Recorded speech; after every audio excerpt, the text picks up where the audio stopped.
Hello, this is Harriet Velasco. So this is my review for Arcane Act 1 that has recently or earlier just dropped on Netflix. So if you haven't watched it on Netflix, I suggest you would do so, but here is my review on Arcane and my opinion of it.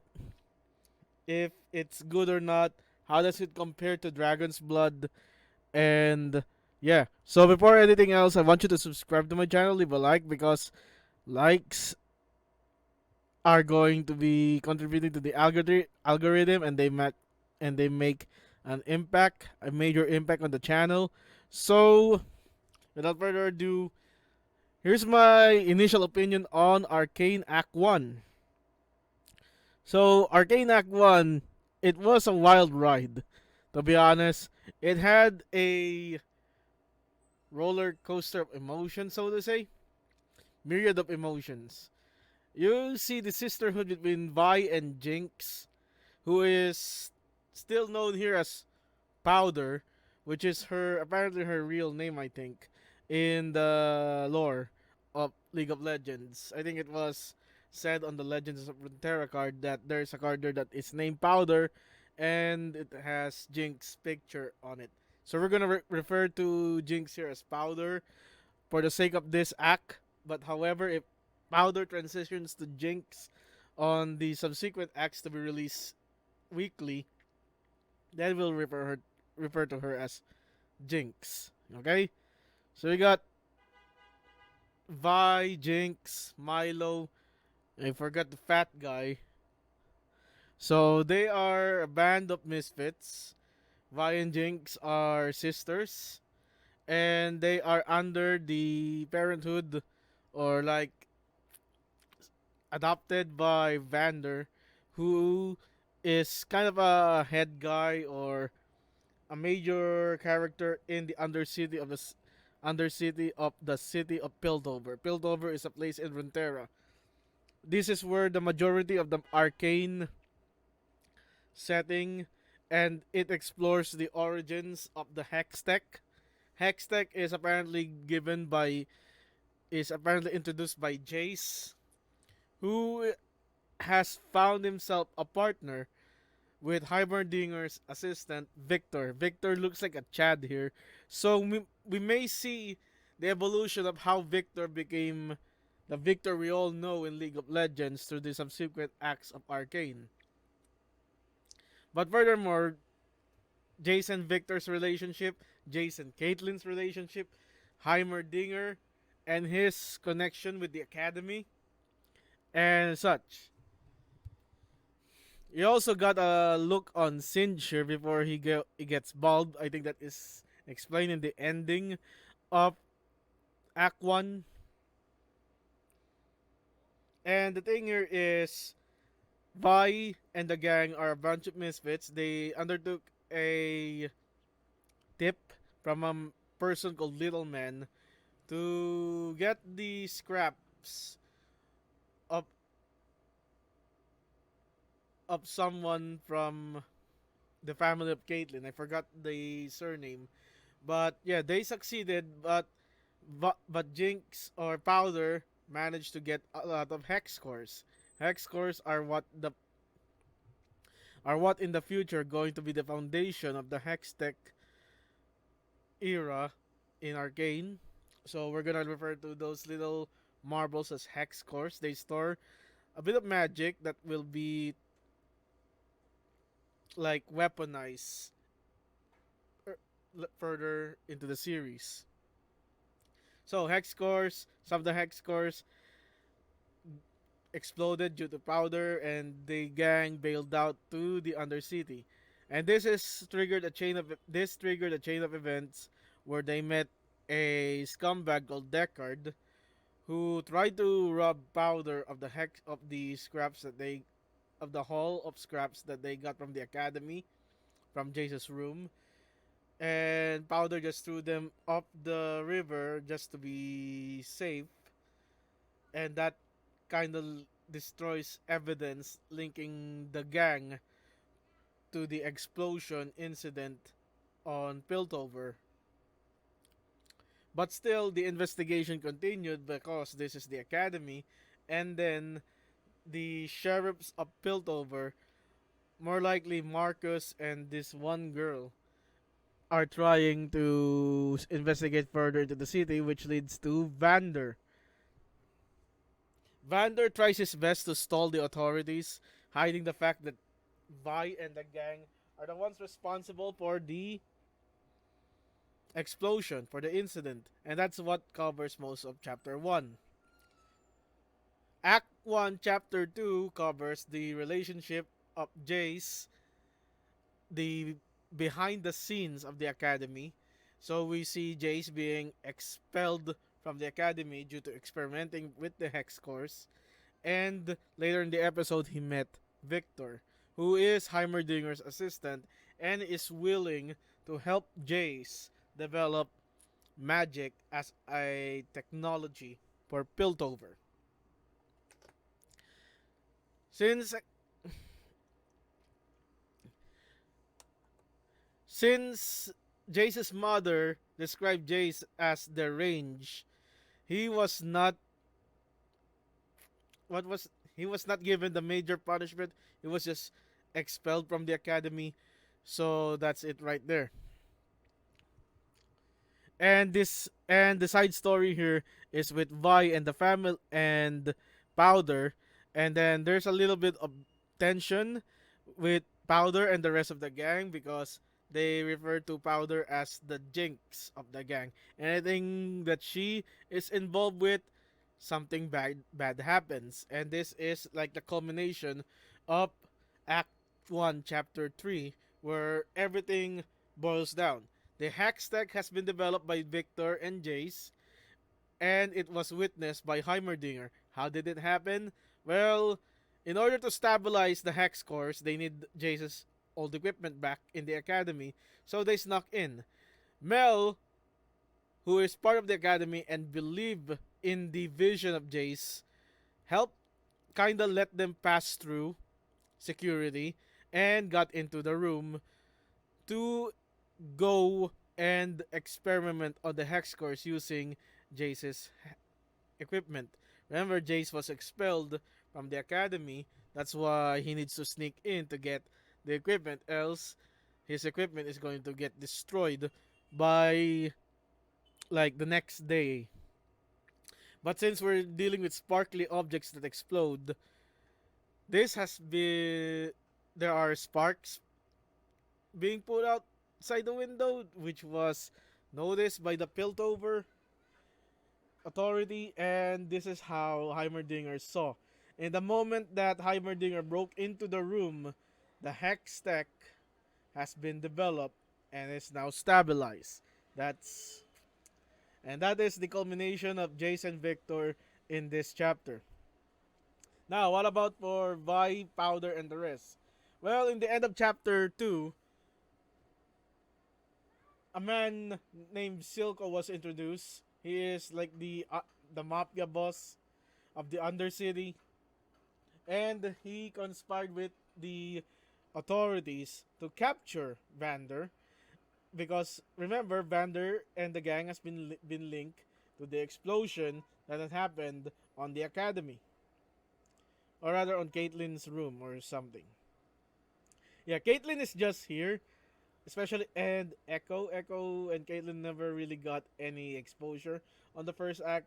Maybe on the second act where Echo grows up and Caitlin becomes the sheriff of Piltover that we all knew in League of Legends. So that's it.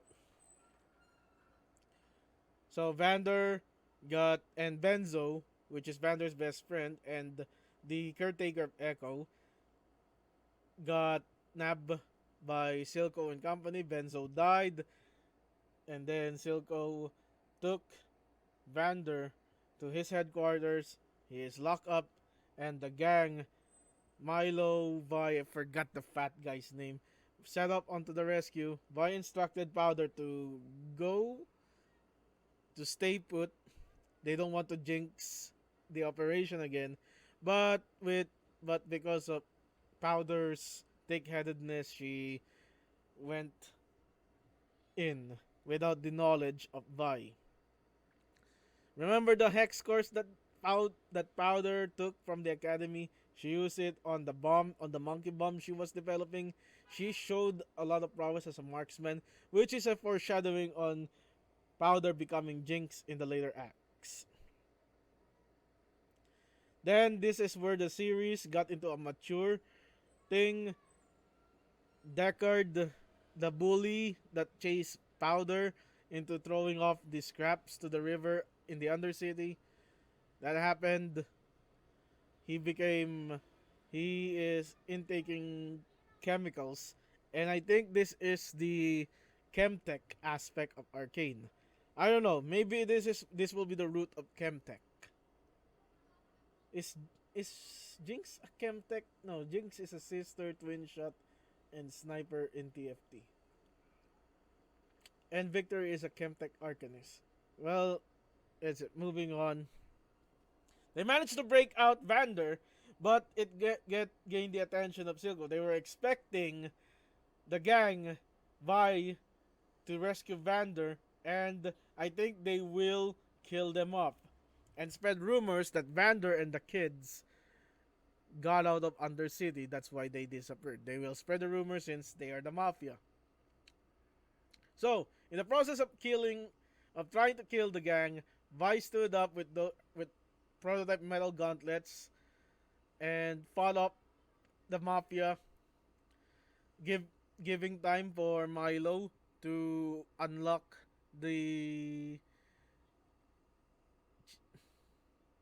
to pick the locks of the chains of Vander, and then Vi got overpowered with Deckard intaking a serum. This is where Jinx or Powder got into the scuffle. She threw in a monkey bomb with a hex core, and each symbols slapped by the monkey bomb to the hex core, it triggered an explosion. This led to collateral damage on the dark headquarters of Silko's Mafia. Singe, who made a cameo as one of his scientists, got burned. But it also led to the death of Milo, who got stabbed, and rubble crumbled down onto him. And let's just call the fat guy Wedge. Okay, Wedge died.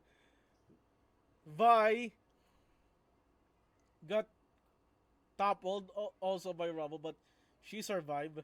And it was all left to Vander to fend off Deckard. Vander got outpowered. He got stabbed.